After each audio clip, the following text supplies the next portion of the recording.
林硕，你太厉害了。也没有，我就是想保护你们，当时脑子一热就这么做了。弟弟做得不错，有没有受伤？林硕摸着头，憨憨地摇了摇。姐，我们赶跑了黑衣人，换了马，准备往回赶时，又有6个不长眼的家丁来找我们麻烦。这几人被平山大哥直接放倒。平山大哥审问过他们，据他们交代，说他们是鲁阳城苏家的家丁，是他们夫人安排他们来的，说是要给我们一个教训。我走之后，你们有跟其他人起冲突吗？没有。那就奇怪了，这鲁阳城的苏家为什么要对我们出手呢？很简单，他是在为人出气。魏爷那边说好了吗？为谁出气呢？我们没赶到鲁阳城，没有得罪过鲁阳城的人呢。韩大夫人的一个庶出的妹妹的夫家就姓苏，刚好他就在鲁阳城，所以这是韩大夫人母女的杰作了。不行，这口气我吞不下。他们似乎还没有回来，对吧？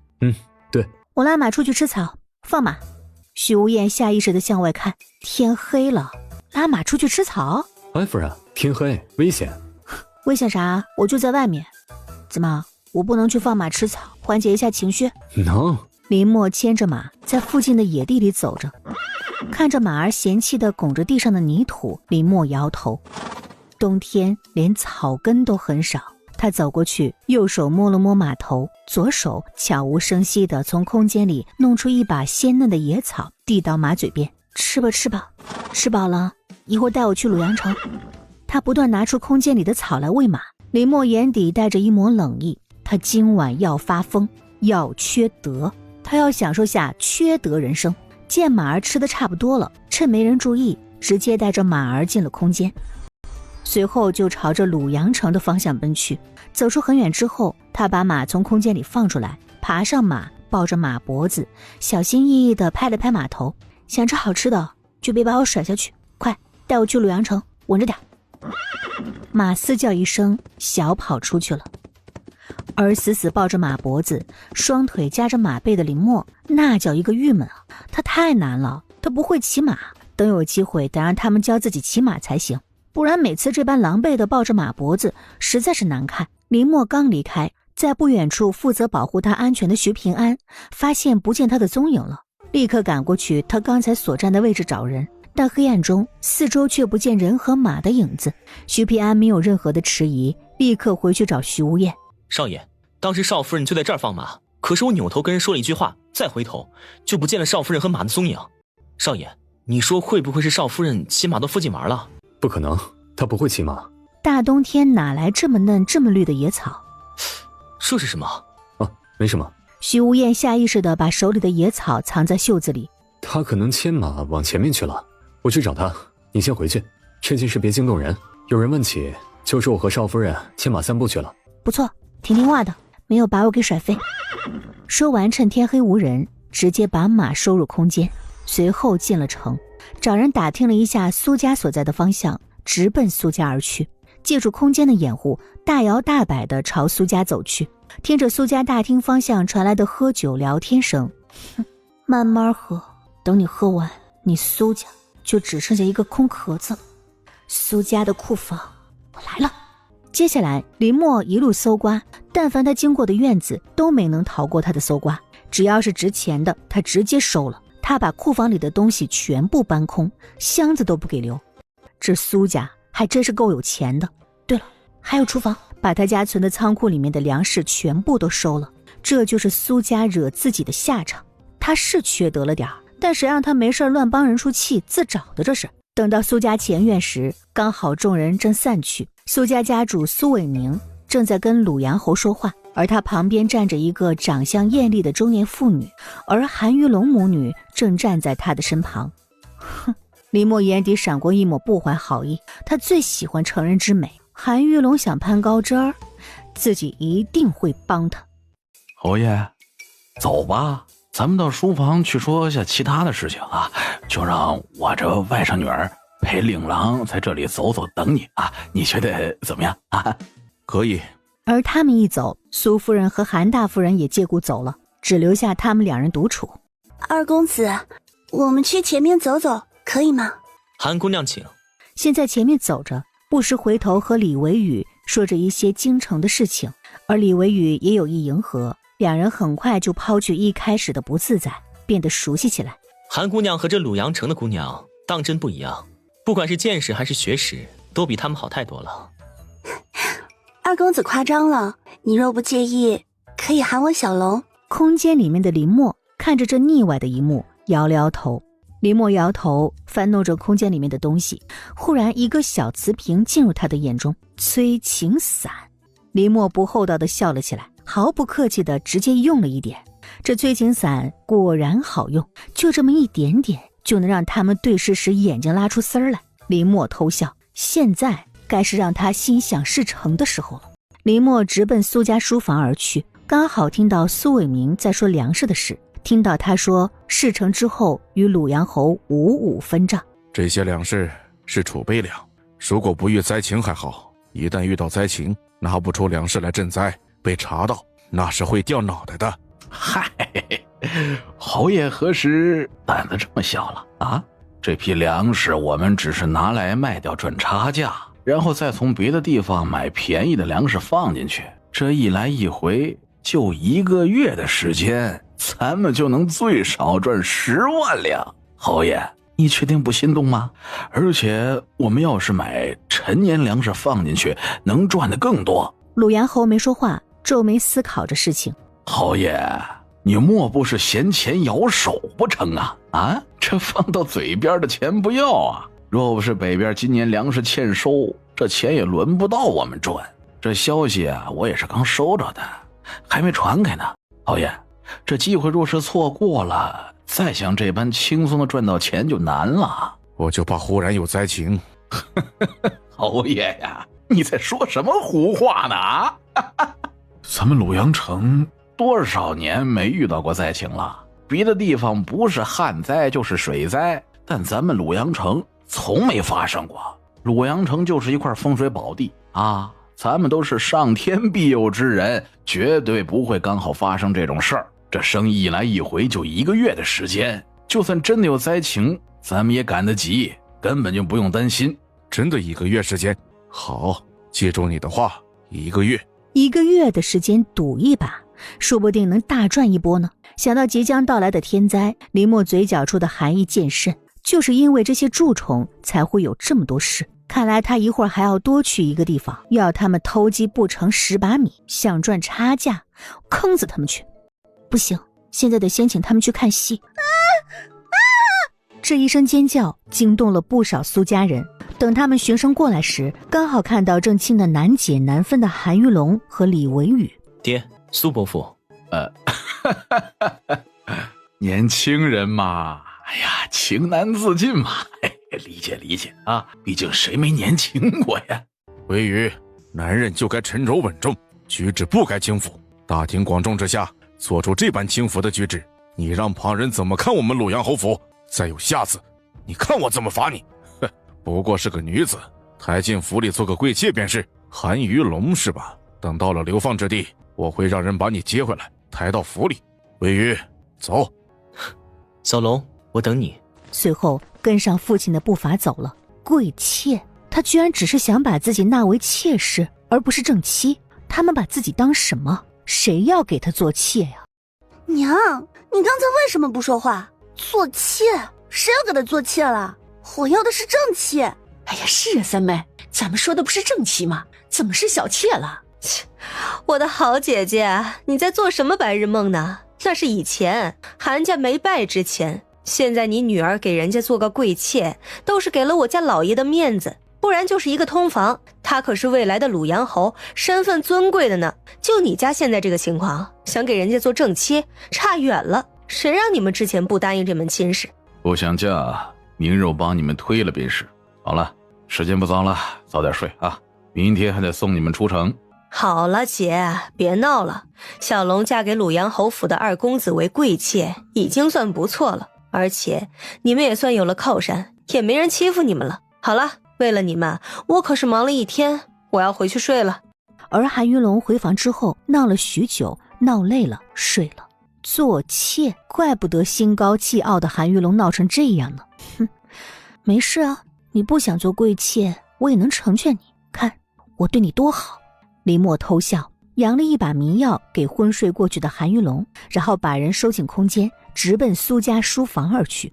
林默悄无声息地进入书房，撒了一把催情散给苏伟明，等药效发作时，再把韩玉龙放在他身边。看着苏伟明摸向韩玉龙，林默冷笑着转身离开。人不犯我，我不犯人，人若犯我，我必加倍还之。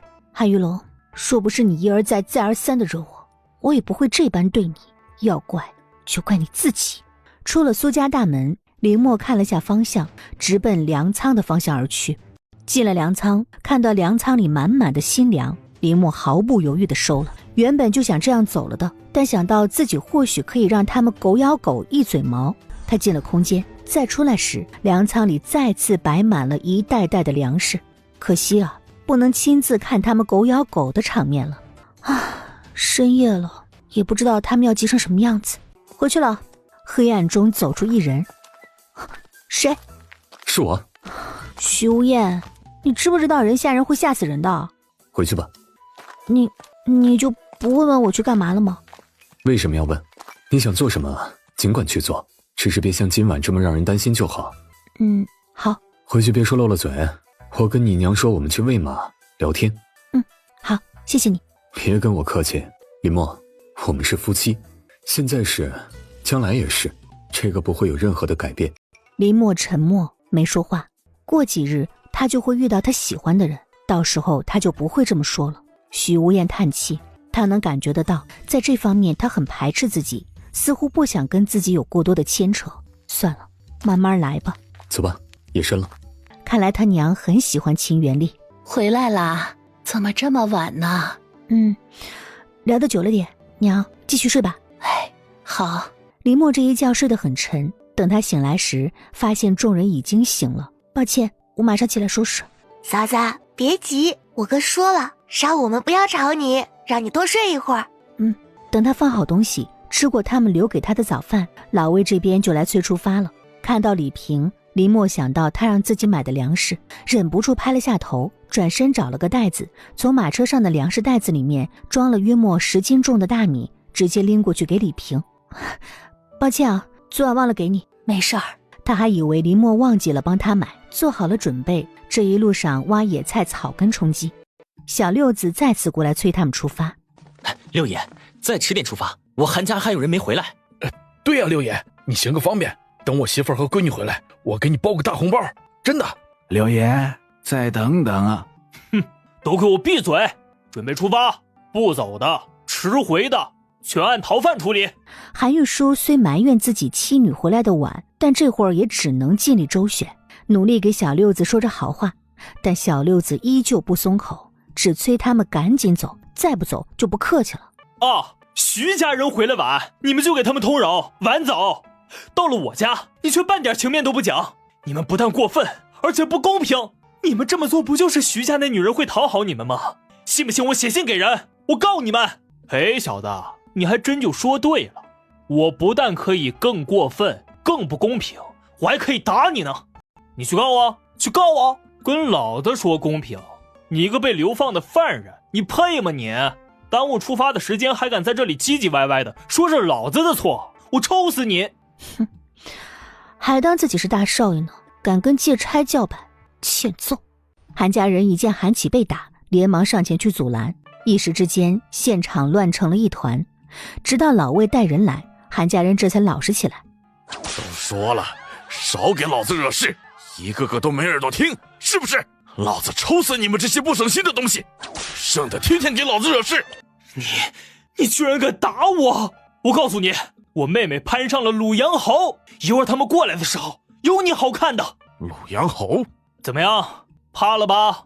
我告诉你，你若是现在下跪求饶，一会儿我还能帮你求个情什么的，不然你就等着死吧你！你别打，别打！给你脸了，给你脸不要，那就不要了，反正留着也没用。别打了，别打了！学不乖的韩家人，只有老魏的鞭子才能让他们变乖。感谢韩家人这一大清早的就给自己演戏看，愉快了自己。老子就不该对你们好，都是一群忘恩负义的白眼狼，都给老子起来，立立即出发！谁再敢跟老子废话一句，再耽搁一下，老子送他一顿辣椒炒肉！韩琦，你怎样了？疼死了！谁让你跟他们杠上了？吃过这么多亏，还学不聪明啊？什么韩家第一人，不过是吹捧出来的废物，现在的形势都看不清楚，还在这摆架子，不是找抽是什么？韩老爷子绝望，韩家都是一群扶不起的阿斗。走吧，该出发了。爹，那是不是娘和小龙妹妹？该死的贱东西，敢打我，一会儿有你好看的！哼，这是被暴揍了一顿吧？果然，那苏夫人可不是个善茬，也不是一个好欺负的。唉，都没有安排马车送他们，让他们自己走回来，真是够可怜的。夫人，你心情很好。当然，讨厌的人倒霉，我心情自然好。你难道不是吗？没错，心情是挺好的。姐，是不是鲁阳侯同意担保我们不用被流放了？对啊，我们是不是可以回京了？马车呢？我要坐马车，我不要走路。一脸苍白的韩玉龙，脸扭曲的可怕。他们没有一人关心自己，只知道关心自己有没有给他们带来好处。哟，搬救兵来了！鲁阳侯呢？快让他出来！老子好害怕哟！哎呀，儿子，你的脸……嗨，没事儿，小伤。你们一回来，就啥事儿都没了。哼，没错，你怕了没？妹妹，你快告诉他你的好消息，是不是你已经和鲁阳侯府的二少爷定了亲了，就要嫁给他做正妻了？啊，你相信他能嫁入鲁阳侯府吗？嫁？哼，谈还差不多啊。鲁阳侯这个人精明得很，可不会给自己儿子娶一个对家族没有任何帮助的媳妇啊。怕？你倒是让鲁阳侯出来啊，说不定老子就怕了。妹妹，你倒是说话呀！韩大夫人脸色很不好。韩琦，你别说了，是鲁阳侯府的马车，肯定是鲁阳侯他们来了。妹妹，肯定是鲁阳侯的二公子来送你了，你快去迎一下他。难道真的是二公子来送他了？他是不知道还是不介意发生在他身上的丑事？你说来的可是鲁阳侯吗？不是。夫人，你这双眼还真不是一般的毒辣。喂，鲁阳侯，我妹妹在这儿的，你是来送聘礼的吗？鲁阳侯，其实不用聘礼，你只要帮我们摆脱流放，就是最好的聘礼了。你们在胡说什么？哟，你就是二公子吧？未来妹夫，我是你的大舅哥韩启啊，以后咱们就是一家人了，我很高兴认识你。得意地朝老魏方向看了眼，他未来的妹夫来了。老魏这个狗眼看人低的东西，看你还怎么嘚瑟？你们若是脑子有病，就赶紧去看大夫，不然在这胡说什么？还有谁跟你们是一家人了？谁是什么二公子了？滚！少来跟我攀关系。你不是鲁阳侯府的？我是啊。既然是，那就对了。你来找的人不就是我妹妹吗？她在这儿啊。说完，又把刚狼狈站好的韩玉龙给拉了过来，一脸的得意。你们侯爷和二公子让你来传话的是吧？我妹妹就在这儿呢，你有什么话就直接说。李维宁这会儿反应过来了，所以这是他爹和他那个好弟弟惹的事儿，而他们把自己当成是他爹派来的。他爹会给他那好弟弟定一个被流放的女子为妻，他倒要好好看看，到底是怎样的天香国色会让他爹同意这样的亲事呢？这算不算是冤家路窄啊？居然是昨日骂自己是乞丐的那个尖酸刻薄的女子，他爹的眼睛得多瞎，才会给他的好弟弟定这样的女子为妻。很好，若这消息是真的，传回去，他那好继母肯定会气得爆炸，然后又有的闹了。这可真是好玩了呀！你看什么看呢？鲁阳侯让你来，不是有什么事吩咐吗？真不好意思啊，鲁阳侯可没让我来。不是他让你来的，你又是鲁阳侯府的人，那你来这里做什么？